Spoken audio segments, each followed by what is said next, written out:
There's only so much I can do as a brand, but if I empower the people that work with me and if they become part of the conversation and they also post on behalf of the brand or on behalf of the company and talk about what we're doing internally and they do blog posts, the exposure just quadruples or quintuples or whatever the number is.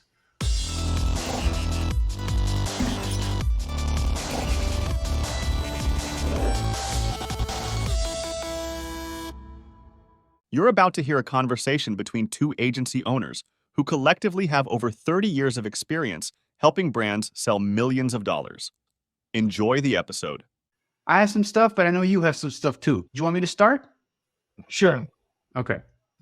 So one of the things, I think there's a couple of things. One is, I don't know if you saw this, but Cisco is teaching I think it's 83,000. I'll give you the exact number. It's teaching its 84,000 employees to be LinkedIn influencers. So they're trying to scale. Yeah, it sounds crazy. Yeah, they're trying to scale. Basically, they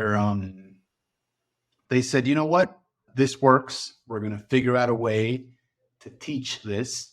It's voluntary, so not all the employees are going to do this. Some are more shy, etc. So they're not going to participate. And they're doing it for recruiting. They're doing it for recruiting purposes because they know it's hard to find people that are good and technical, even though there are layoffs in the tech industry and a bunch of people are without jobs. Cisco still finds it very difficult to find like top engineers who want to work with them. And I thought it was interesting. I thought it was interesting because it's a way of saying, look, it's not just my brand. There's only so much I can do as a brand, but if I empower the people that work with me and they become influencers, quote unquote. No, we're not talking Kardashians here. We're talking people who are B2B influencers. If they become part of the conversation and also post on behalf of the brand or on behalf of the company and talk about what we're doing internally and they do blog posts, etc., the exposure just quadruples or quintuples or whatever the number is. And I'm sure that's gonna work. It's already working. They said that they've lowered the recruiting time to find new candidates by 5 or 7 days or something like that. But I thought it was interesting, the application of it. I don't necessarily think recruiting is the best use of that, but I would have thought if you do it for marketing reasons as well, like it's just to raise awareness of what you're doing, what departments are working on, that's got to work, you know? So when I worked for the bank, I had to teach classes. I had to create like a manual and teach classes to the employees about our social media policy. For the bank, being very conservative, we were pretty much like, you do not post anything on social media unless you get approval from us at marketing. And then we gave them the reasons why not. Things like rates need to be reviewed by the FDIC and compliance. So you can say that. The other thing too is that I don't want a branch manager to say something that just like it's really bogus and then afterwards say something about like, yeah, well, our bank is the best. Like it's hard, especially this time of the year where it's like election year where people probably have kept their mouth shut for like 2 or 3 months, but then this time of the year when it comes election, they just start posting about why they don't want this candidate and all that stuff. And it just gets very blurry. So we didn't want to attach our image to that. So I think it is cool for Cisco to do this because most of the people that it is a technology company, most of the people that part of their business is also on facilitating communication. So it goes with the brand. I think that works really well with them. I think it's really cool that they're offering ways to go about, hey, even it's a skill. Like we are pretty much paying for you to get a skill, be better at representing yourself, the brand, and us in general. And I think that's great. I would have thought it was going to be a great play for HR because, again, if you're really looking for talent and you become an influencer in LinkedIn, you can actually figure out the best ways to catch them. The whole thing about it being an influencer in LinkedIn, I feel it's a stretch. The LinkedIn there's some things that you can really do with respect to go and dug in forums, try to create a post today that actually develops good content for yourself and that. But then here's what I have. So Cisco is telling them, okay, Here it is, you can do whatever it is you want, but you have to also apply our brand to some of these content, or how are they doing that? That's what I'm more I'm not curious. sure. I'm not sure. It doesn't say, but I think so more than understanding exactly how it is they're doing it, I think the whole concept applies. So the easiest way to take advantage of something like that would be, I don't know, the company will post whatever it's going to post on LinkedIn and then have all the employees of the company repost, comment, like, share, etc., based on the post that they like, right? So let's say the company posts 5 things a day, 4 things a day. The employees can come in and say, I like this one, I don't like this one, I'm going to repost this, I'm going to talk about this. That's like the easiest way to do it. And I think if you're a startup, a small business, or a medium-sized company that doesn't really want to have to teach everybody and go through all those motions, you don't have to go to that extent, right? You don't have to go all the way and like teaching everybody how to do it. You can just repost. That's the easiest part. But I also like the idea of let's have our people develop content as well, because the more content you develop, the more awareness you are able to communicate and the more business you'll end up getting. So if you actually can teach your people, look, this is how to write a blog post. This is how you can communicate what you're doing internally in your department with the rest of the world without communicating confidential information. This is how you can. You know, and you don't worry about the risk at all, man. Being legit here, like Cisco this is my branding observation of them. They're technologies heavy. They're one of the power of communications. And was the last thing that and I imagine they do hire very smart and efficient people who understand that this is the job and understand their consequences. Being a LinkedIn influencer and then your Instagram, hitting 3-story beer bongs, and then also, hey, yeah, Cisco, it's the best rating. And also you see that you're like, okay, so what are these individuals? I do again. I do appreciate the set of skills, but at the same time, I think there is a big risk on telling them, look, we want you to be.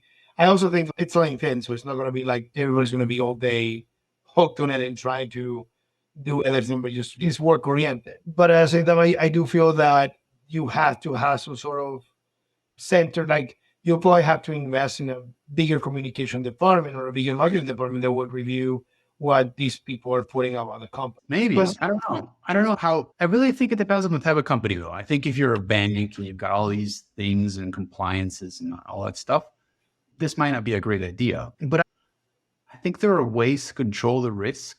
In the end, you're also helping them build a personal brand of their own. But I mean, if the training starts, if let's say it's an 8-hour training, and the first 3 hours are about what can you talk about our brand and what can you not talk about our brand and what you should talk about, and you should understand the things that are put in the internet might be forever, so you have to be very careful what you put there. If your first 3 hours are like, welcome to our training, let me show you, let me let you know that what you can and cannot do about Cisco, and then if you agree with this, then go ahead and then the rest of it. I agree. I think that for a small company, it's a really good way to activate. Like if you have somebody that you hired and then they're part of the social media, you're saying, look, we are a startup. This is the growth of this. It depends on everybody's share of success. Let's really make social media a thing where we do it consistently, we do it properly, and we do it this part. I also, I guess everybody has their own company. You know, I wouldn't hold, as you say, it's not mandatory. So it's if you really somebody who, if you really just don't like social media and stuff like that, then you can also just be still for Cisco. I think what's dangerous is if they're using your brand all day and are talking on behalf of Cisco or behalf of your company, then if you're a bigger company, then that's a risk. But if you're teaching them or you're giving them the resources to become a personal brand of their own and position themselves as, okay, you're going to be the engineering lead for this kind of problem or this kind of software. Obviously, while they work for you, while they work at the company, they'll benefit the company. And once they leave, they might benefit the competitor, they might benefit someone else because they've built up this personal brand. But I always thought that was interesting. When I remember when like Facebook and all these different platforms were getting started, I remember the CNN and all these like news outlets, they were all like follow whoever the name is, and Anderson Cooper or whatever the guy's name is on Instagram or on Facebook. And I remember thinking like, wow, that's first of all, that's free advertisement for Facebook and Instagram. And second, like you're asking them to follow a person, and that social media account wasn't necessarily tied to CNN. And I thought, well, what happens if he leaves? What happens if he goes to work for someone else? You lose all those followers and all that branding and marketing that you're doing now. You have a chance of losing. Yeah, I mean, I imagine because they do it for soccer too. If you want to hit the goal, see me in Twitter and Yeah. X, like that is good too because you're gonna follow this person. But I imagine these people's contracts are pretty much saying, "Hi, you are working for us. You represent us. We are paying you to make sure that you maintain integrity, quality." Like I think that there's a lot of that behind it, but Probably. yeah, But then, they were looking this for attachment. yeah, but you could apply the same thing to Cisco's employees, right? You could say, okay, look, you have to sign a contract that says you're going to be talking on behalf of the company, you're going to be sharing information, you're going to oblige by these rules. But I still think like it's the person. If the person leaves, it's their LinkedIn account. It's not Cisco's. So they probably have authority over that and say, look, if I leave, I take all the followers with me. Oh yeah, you definitely have to do that. I imagine that there probably is now thinking about it like a clause that says, "Thank you for taking the Cisco training for social media." Just so that even if you took a class or not, if you decide to talk crap about us after you leave the company, yeah, that's a different story. Yeah, that's a different story. Yeah. I'm sure you can fix that legally, but I don't think you can say we have ownership over your account. no, So I think there's two risks, right? The one you mentioned was just like they speak poorly or they communicate what they don't have to communicate, and it's a risk for Cisco if they're communicating what they're not supposed to. And then the other risk is we're building them up and they might leave, go work for a competitor or someone else, and they take those followers with them. Maybe that's why Cisco's saying let's just do it for like recruiting purposes, not necessarily for like marketing and communication. it would be interesting to study. I also think that doing it in LinkedIn also is a very smart place because people who are there, it's meant for business. If you Yeah. don't want to ruin your reputation, because if you decide to leave Cisco, you also don't want to burn bridges and stuff. But I think it's a smart way of going about it. But I think the concept is actually pretty cool. We do some of that. So we're a small company. We actually have our people, whoever wants to participate, obviously, they can repost or comment or retweet or whatever it is, what the company's already posting. That's the easy way to do it. But I think if you're a medium size or maybe even a large company, like a good way to raise awareness is to just double down on that and say, look, let's just film a podcast, pick up colleague every week, sit down, have a conversation for an hour. It's funny because when I need to see it how it happens, because if he's like, imagine if I am in Cisco and I am making you an influencer, you can do whatever you want. If you want peace, we're doing this so that you get involved in the community, that you bring more attention to yourself, attention to our brand, yada yada yada. That's great, but I mean, it's like beep, beep, beep, beep, beep, beep, beep, beep. This is the Romulo Cisco hour. How you doing today? You know, I'm an engineer here, a software engineer. Whoa, whoa, whoa, whoa, whoa, whoa. You have to somehow kind of maintain people to like, sometimes people say jokes that they feel that are funny that most of the people don't hear. There's also this whole thing about, being extremely, politically correct, even when you don't know that you're being correct. Yeah. How that. Oh, I'm sure that's gonna be an issue. This is cool. In any case, I thought it was interesting. I think the lessons apply. So if you're a small business, it applies. Maybe have your people. I also like it because again, Cisco might be seen as a very business old timer communications company, maybe landline. It kind of has that feel to it. Yeah. Bringing this also makes it more relevant, more updated. Yeah. Yeah. Probably. Yeah, for sure. So there are ways to do this, right? Like you do it like that. You can also say we're going to pick 100 people. They're going to talk to each other through a podcast. We're going to have, 10 conversations a week. They all get uploaded. Like there are ways to scale this where you have more control, or where you say, I'm going to hire a company and they're going to do all the content, but we're going to position these, 20 people from the company as influencers. And then there's a company on the back end that's doing all the content. That could also work, right? Like you have a lot more control. But I think what's interesting is the application of like, okay, we have a set of employees, they all have accounts, they're all on LinkedIn.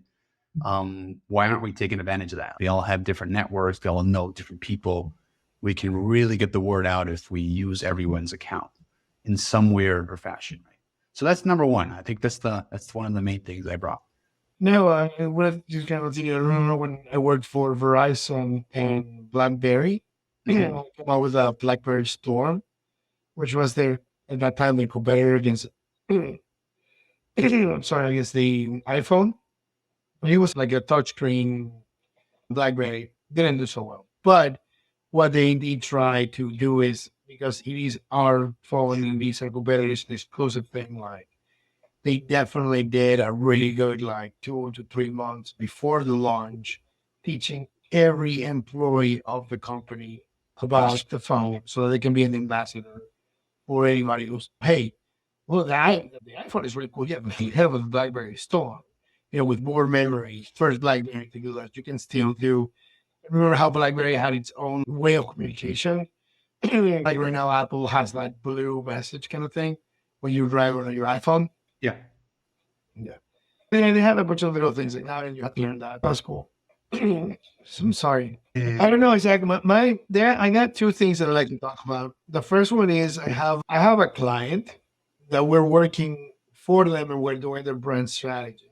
And within the brand strategy, what they have is it's a company that does insulation, and they do insulation. They do foam insulation, which at first I was just like, oh, that's really cool.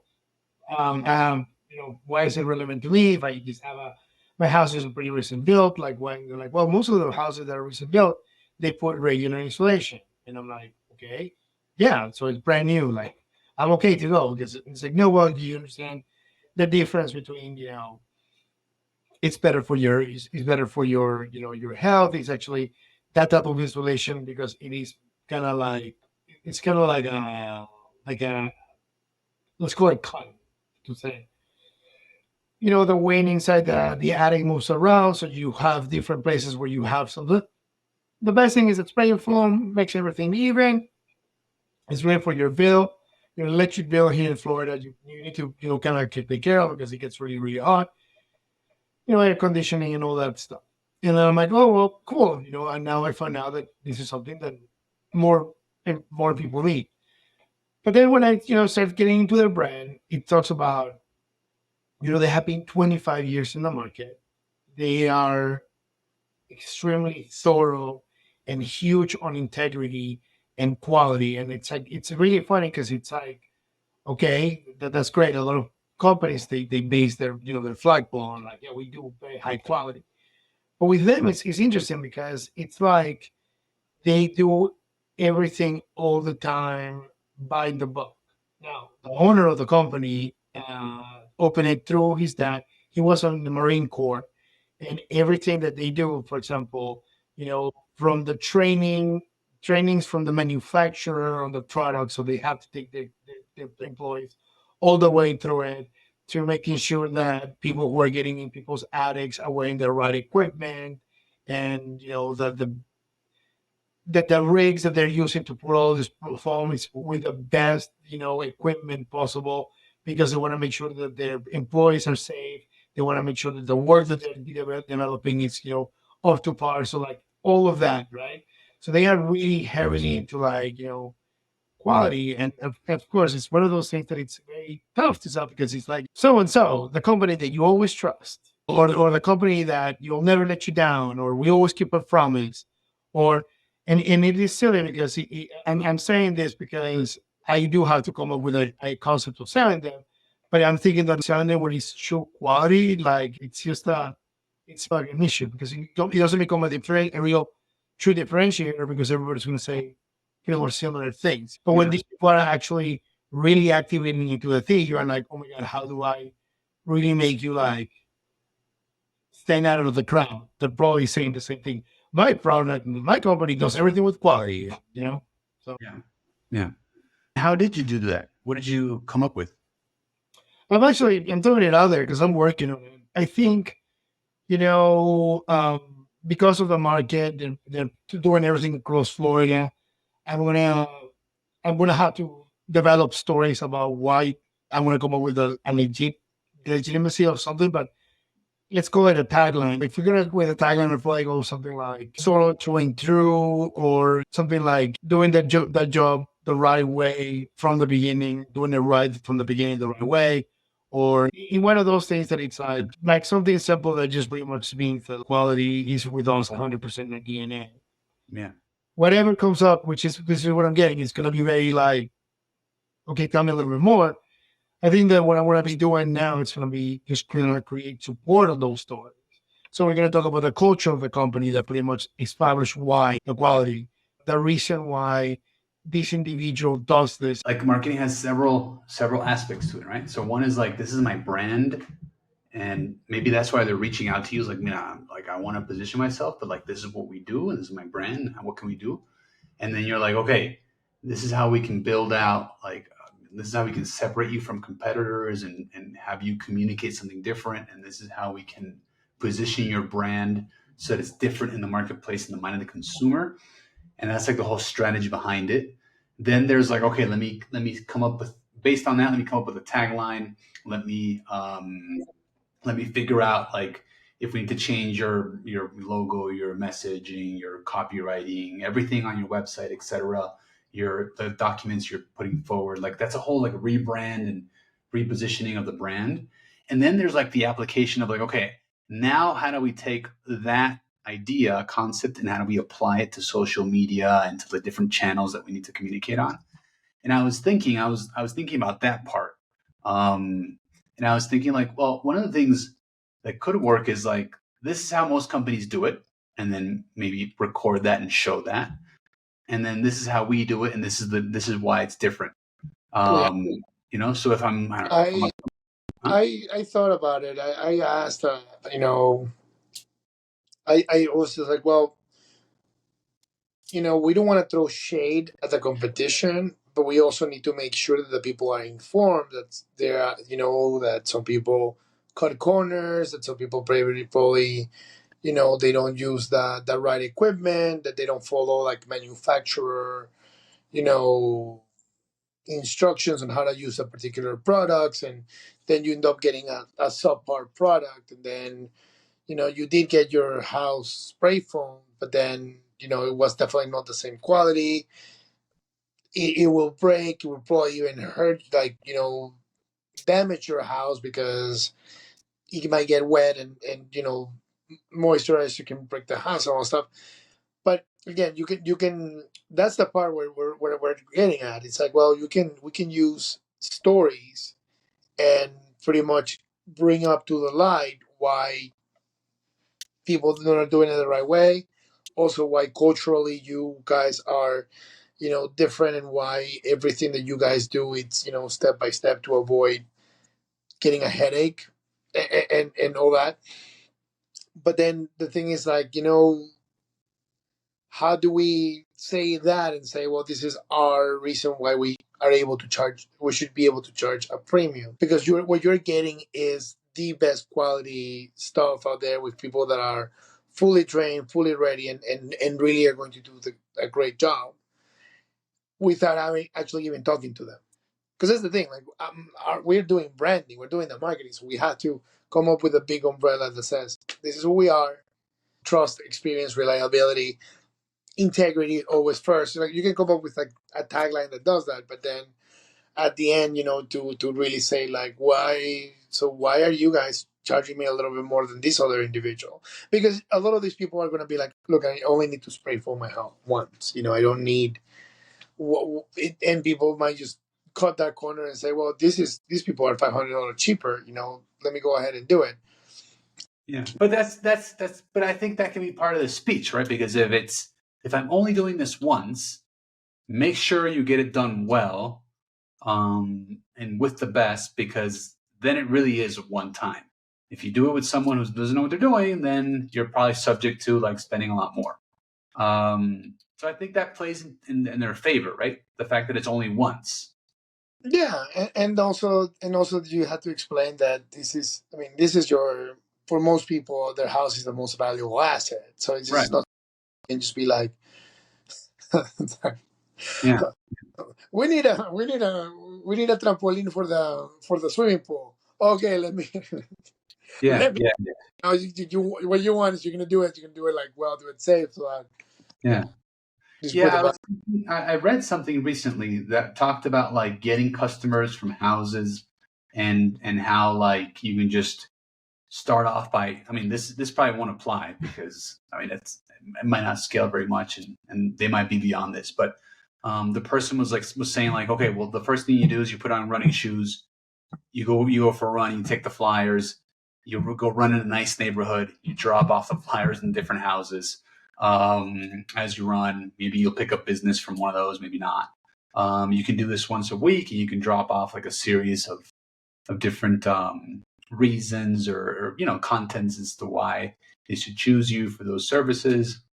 Then she was like, okay, maybe you can find houses that are for sale, and well, it might not apply for this particular use case, but like if you're cleaning swimming pools or whatever, or redoing decks, you can find houses that are for sale, and then you can talk to like the people selling and say, look, you in order, or to the broker, in order to sell this, the house really needs to look very, very You make nice. it prettier and more money. Let me come in and paint it or redo the deck or whatever it is, right? Like you're offering. And then she said, and the other thing is you could also look for houses that have just been sold. That the new owner comes in, new owner probably wants to, spruce up his house, make it nicer, etc. And then you can offer your services and say, look, you've already bought, a $400,000 house. This service is $500, $1,000, but let me do this. It'll make the house last longer. It's a really good marketing strategy. I mean, this is segmentation straight up for residential because they also do commercial, but for residential, Yeah, it's no strategy. It's like, all right, find out which houses are being sold and which ones people are buying houses, and they're like, hey, welcome to the neighborhood. right. Like this is something, what works is you could use remember the influence book we were talking about, the other people also do this strategy. Do you remember that strategy? Yeah, yeah. Yeah. So you could use something like that and say, welcome to the neighborhood. 85% of people who buy new houses do this, and this is what we offer. Well, we used to have a lot of people trying to sell solar, and it's like, hey, how you doing, neighbor? Like, yeah, your neighbor Jimmy down the street, he told me that you might be interested. We just put solar panels on there, Yeah. and they are saving so much money. And other people are, and you're like, I'm like, who? I want to have this, And then I'm like, do I Yeah. need, So you can say yeah. like, yeah, or maybe like, look, 85% of the people want to put solar panels or something, or put solar panels on their house. I don't know. But I think it's interesting, like just getting to the people that might be the most susceptible in that particular moment. So you just bought a house, you just sold it, or you're going to sell it, or maybe you're looking for something very specific. Like that's, I think, when sales gets easier, because it's a specific moment in time where you're catching that person when they really need the service or when they're open to it. They might not be thinking about it, but they're open to it because they just moved in. They're probably inviting their friends over. In a few weeks when the house is ready, like you can be like, look, we can have this done by in 2 weeks. You can tell all your friends you have, you're solar powered now. Stuff like that, I think, would really work. Yeah. I mean, with the concept of what I'm thinking is I'm going to go more with, trust in the lines of like trust the company that commercial trust. They're also a family owned and operated company, and I mean they've been doing this for 25 years. There is that trust in the community, and there is that, and I think that I'm going to also leverage that too. Yeah. But then I also don't want to. But then that's really, I'm gonna tell them that I'm gonna probably split the markets. Like I want to do like like Central Florida, which is mostly their home base. Everything that includes Central Florida is gonna be like Central Florida home and operator with the same family for 25 years, serving your community and so on. So, and then Yeah. when it goes to like the Panhandle in Miami, one of the first insulation companies in Florida, that big businesses trust, and then pretty much like leverage some of the business. They work with like Publix, they work with SpaceX, they work with like Universal, Disney. So they have some good projects that you can actually say like, hey, Yeah, yeah. And that you would know, be the unity principle. I don't know if you know this. I don't know if it's in the book because there was a revised edition of the book. I have the old one, but then I don't know if the new one has that.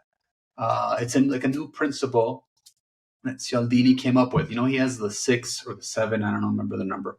Like traditional ones were like it's scarcity and a we focus. need to set up a podcast on the book. But yeah, Yeah, we'll do that.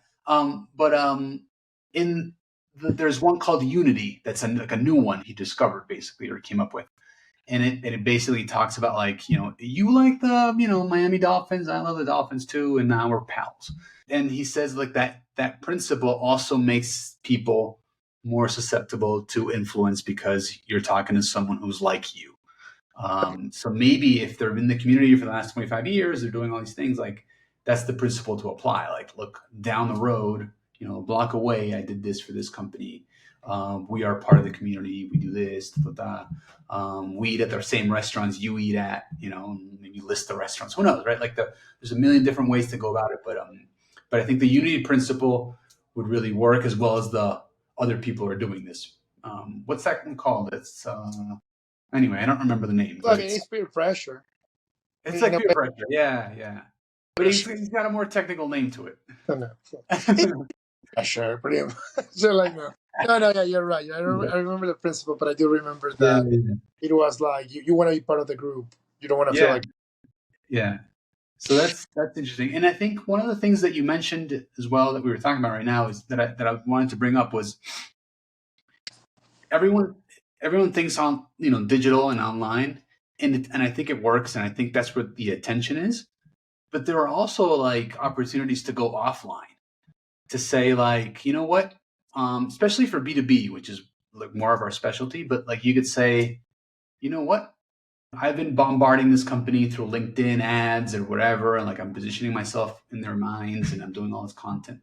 Why don't I grab, 5, 10, 16 articles, whatever it is, make a book out of it with chapters and everything, and then ship the book over to them, via FedEx. Or maybe I'll print out a magazine with all their case studies, or I'll do something very particular for them, or like we're now, for example, with AI, you could build personalized content for them.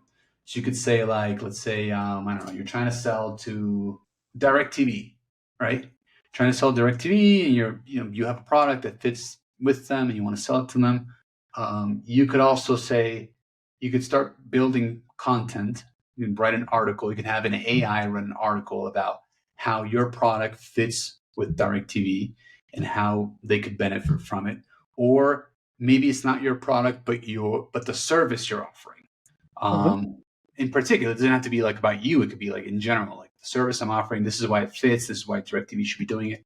You could basically have the AI write the article, you polish it, etc. You can post it on your blog. You can share it on LinkedIn, and target people that work at DirecTV. We actually did some of this, and the click through rate was like, I can't remember. It was like 38% or something, Yeah, it was 33%. time. It's huge CTR. Yeah. And the reason is people are like, if you work for DirecTV and you see an article on LinkedIn that says why DirecTV should be applying content marketing or why DirecTV should be doing this, you're like, okay, let me click on this. Why am I being mentioned? Like, why is my company being mentioned? Yeah, you had to be very, very, very strategic on that. You're Yeah, like yeah. you're paying money to pretty much get in the door. Yeah, yeah. And so you could do that on digital, but then you could also take it offline and maybe print it out with a cover letters. Well, no, I don't know, samples, Yeah, whatever. it sounds like back a long time ago. It was like, son, if you really want a job, you go get your resume, you show up at that place, and you give them the resume and say, "Hi, my name is Romulo Martinez, and I'm ready to be your number one." Right. Yeah, Yeah, and I think it's just because there's like a famous line that says marketers ruin everything. It's because like we find a channel that works, and then it's like you pump it out and you kill it basically until the person says like, you know what, I no longer open spam email. It's now spam. At the beginning, it was like, oh, I got an email. What's this? We click on it. Now it's like I get an email every day. Like it doesn't work as it used to. Right? Remember the time of pop-ups? Right, or pop-ups. You actually click on the pop-ups. But now it's like, you know what? It's over. And so the marketers tend to ruin everything. But I think it also works both ways, because then we all move to digital. Everybody's doing digital. And like, oh, maybe now there's an opportunity to actually do the reverse, which is, let me send a FedEx package. Who doesn't open a FedEx or DHL package, under their name? You'd open it, obviously, and you'd have a look, and you'd see what they sent, and it's a way to get in front of them that's not digital, that might make you stand out, right? Anyway, so I thought No, that could be we instructive. we like traditional marketing. I think with them it's a matter of, so we have done work with them before, and we do a lot of their flyers, their brochures, their communication, packages that they give.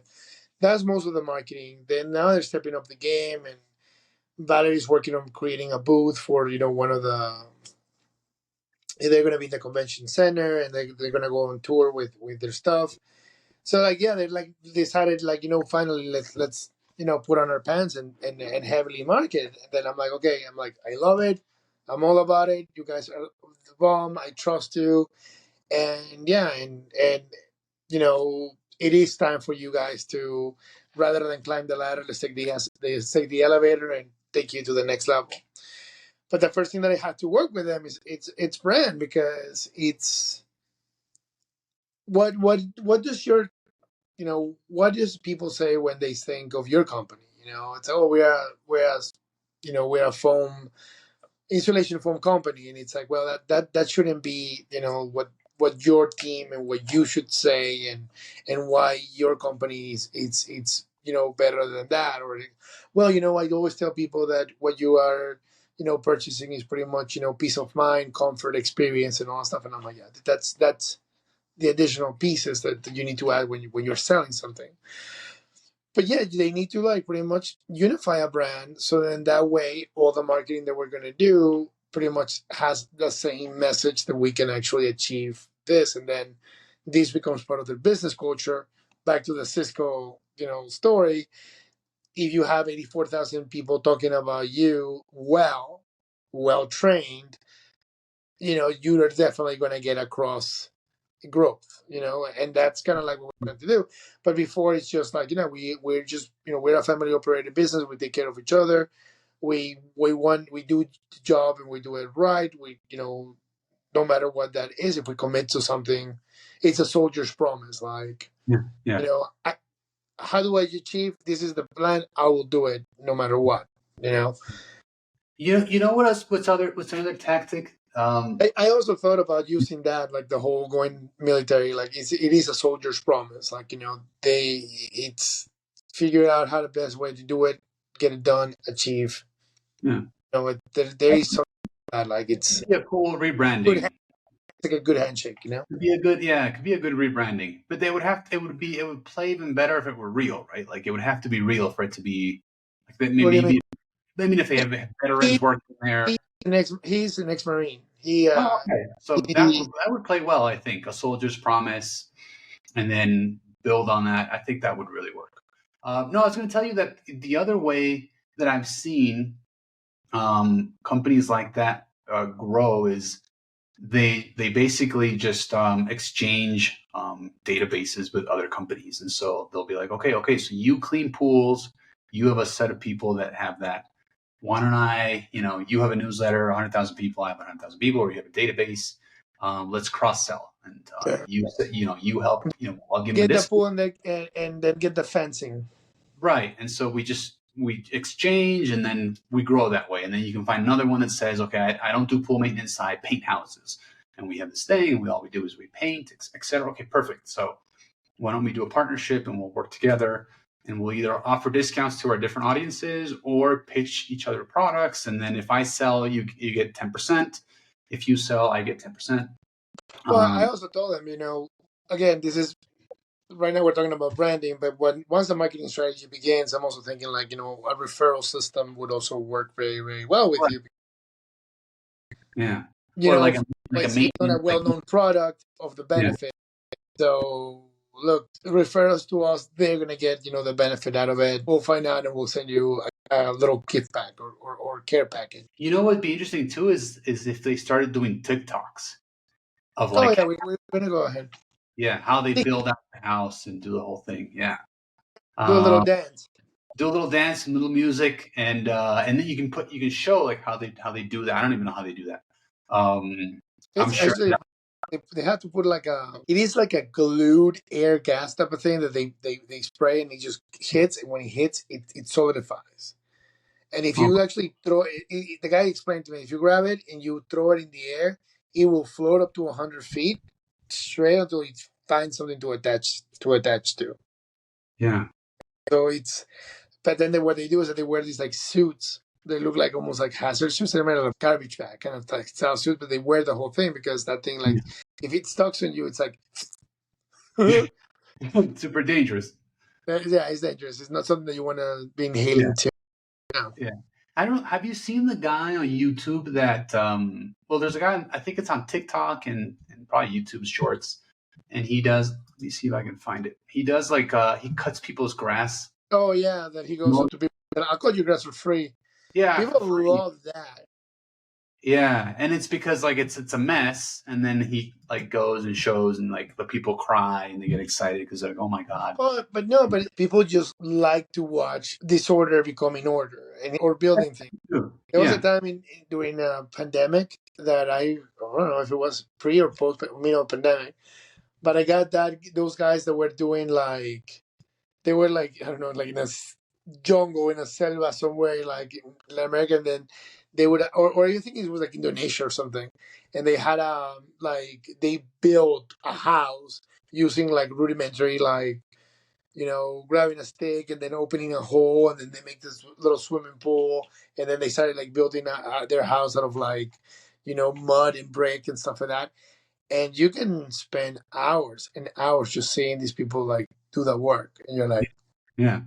And they consumed. do it on like high speed, and then it's like a short video, and it's nice, right? It goes from disorder to order. You also see like the people are being grateful because they're cutting their lawns and like they need it. Yeah. Um, and sometimes they cry. Like it's emotional as well. Like it hits a lot of different layers, right? Um, And he says like, and he tells them like, why would you not want to cut my grass for free? Oh, I have a YouTube channel that people watch, and this is something that they like to do, and yeah, and I'm I and I'm, I'm we looking at it definitely now. It's like crazy. It's 20 million views, 6 million views. I mean, it's incredible if you think about it. He's got a lot of awareness towards his brand by just obviously he has to do it for free and it's to record and edit it and everything you want, but like it's not very expensive. talking about marketing for that you can apply. If you're a small company that does trade, from putting crates in garages to just doing like a swimming pool and all that stuff, that takes like a consistent type of recording and all that. But if you can even show like an air conditioning company how they clean ducts and stuff like that, people you can actually use that as content that people would put on Yeah. your social. Yeah. You don't really have to come up with that whole thing about like, well, and what clever thing do I say or do I do? And it's like, something just you don't have to be clever about it. You just gotta say cleaning the air dog today with this, and this, and that's Yeah. it. Yeah. And it's a game of attention and then selling your expertise. Yeah, there are a million ways. I think you'll do really well with that client. Anyway, do you have anything else? Okay. I also had the whole Twitter thing changing the name to Oh the. yeah. We weren't happy, I think, because Twitter, what Twitter was and what it represents, and then like it is a brand that we were all familiar with, and then all of a sudden he just decides he grabs it. He almost destroyed the whole thing, doing a bunch of like errors and mistakes. He gives it to these, there's the new president CEO, and she's amazing. But then they decide to change the name to X, and I'm like, oh, I don't know. I mean, it was more of like a capricho kind of thing. They're saying there is a strategy behind it, that you actually are doing it because he's making this huge thing called the X experience, and it's part of like the thing that he's trying to develop, which is going to be like an app that has like all these data and all that stuff, and it's great. But at the same time, it's just like it is. I feel that it was very like breaking the coffee shop that is a mom and pop that you always liked, and all of a sudden just come in and Yeah. say Starbucks. I Yeah. kind of feel that although Twitter is way bigger than this. Yeah, I thought, well, from what I understand, he wants to turn that into WeChat. Have you ever used WeChat? I've never used it. I use WeChat. I use WeChat in China. Yeah, and I understand. Well, you'll know this, but I understand WeChat has a bunch of capabilities. Like you can pay people, order groceries, order from Yeah, restaurants. by the way, when I came back from China, that's when WeChat started. Yeah, so WeChat has like it's a WhatsApp in steroids. Right, right. It's they call it the everything app, and they spend a ton of time on the app, and they do everything through there. And I saw an interview, I think, with Elon Musk, and I've seen a couple things, and basically they point towards like the fact that that's what he wants eventually for it to become. It's like a financial transaction app. It's like everything, and I think the rebrand is part of that. It's like, okay, let me break apart. It's no longer called Twitter. We're not gonna, this is something else, and this is how I can convey that we're moving into like a different direction. It becomes a place where people chat. It becomes a Right. Venmo. I guess that probably merits the name of change. It's like before it was 140 characters. Now you can do so much, so much, so much Right. more. Now it's like you can order. You can manage your business via Twitter by Right. talking to people. You Like can if order. it's Slack, and I'm like, dude, I don't want you to. I Yeah. don't know if I trust you, Elon, to like have all my information and. Yeah. Everything. What I'm buying, what I'm looking at, everything. Anyway, yeah, I think he wants to But make it like a competitor to TikTok, a competitor to like everything. although I'm like crashing on Elon. So Tesla, for example, now it became so they do have different models and all that stuff, but now here in the States, Tesla is like it's an really affordable. It's not was an affordable car because it gives it a bad connotation, but it is more accessible. It's not so much luxury. It's not so much like more, and Yeah. it's more accessible. And it's really cool why it's happening, and it's not because, and it is not so much because of yeah, it is a car that they built whatever, but no, it's more on the aspect of like the business model of the way that they sell the car. Like you can actually grab an app, get the app, and say, okay, I like a Tesla, and then they'll give you a financing. That financing you can do via Apple Pay, and this is what the car costs you, and this is the day that you guys gonna go pick it up, and this is the model that it is, and it's gonna take you 2 months, but you know that you're gonna be able to purchase the car and all that stuff, and there is no in between hassle. And the reason why I'm telling you this is because I have a friend who just got a car. She got a beautiful Tesla, and I'm like, oh, it's really cool, like a little one with a little. And then she was telling me like, look, the reason why I ended up getting this is that she's like, I needed to move out of my car. She had like a Volkswagen, but apparently she had to like go in the back Like a to open Wagoneer. the door. Yeah, like she needed a car. And I'm like, well, so you ended up with a Tesla, I'm like, oh, dude, pretty well. She's like, no, let me tell you though that going to any dealership in Miami right now, they are going to just hustle you, and there is no negotiation, and it is like, yeah, like how much is that car? $50,000. Well, the car shouldn't be that. That car shouldn't be worth that. I think you should. Why don't you sell it to me at 42 or sell it to me at 45? No, I know that. Oh, forget about it. I don't even want to like negotiate with you because I know that right now people are gonna show up in my lot and pay cash 50 grand for this car anytime soon. This deals with all the people traveling to Miami and all that. But what was really funny was this that like, okay, so if that is the case, first of all, that the cars are selling themselves and you're getting a commission, then yeah, we should all sell cars. But no, like apparently this new system of just not having to deal with the whole going to going to negotiate and be treated like crap about it. It's a new method of a lot of people purchasing through their app and their format. Just so you get me, it's like they're selling more cars, not only because their cars are nice or they're electric or whatever, but more because of the system of the way that they sell the car. Oh yeah. But did they lower the price as well of the Teslas? I don't know if it is cheaper. I think that the way that they do it is this is 45. This is how much it's gonna be. Can you pay this a month? Yes. Okay. Cool. Let's set you up via an Apple Pay system where they have their own financing. I think it's the way that it works, and that's the way that you pretty much are managing the whole thing.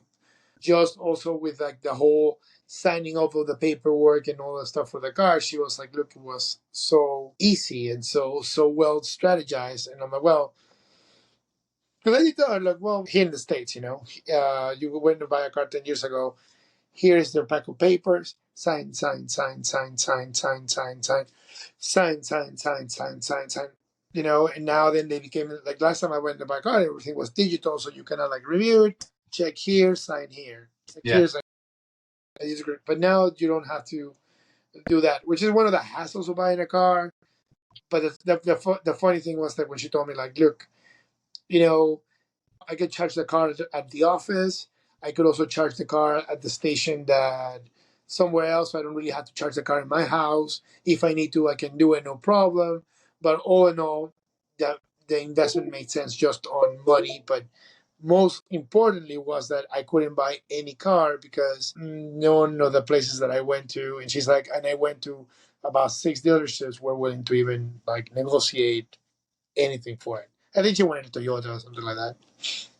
Interesting. Yeah. And at the end of the day, she's probably saving money, right? Because it's electrical. So she's not pumping Yeah. gas. It's good for Yeah. everybody.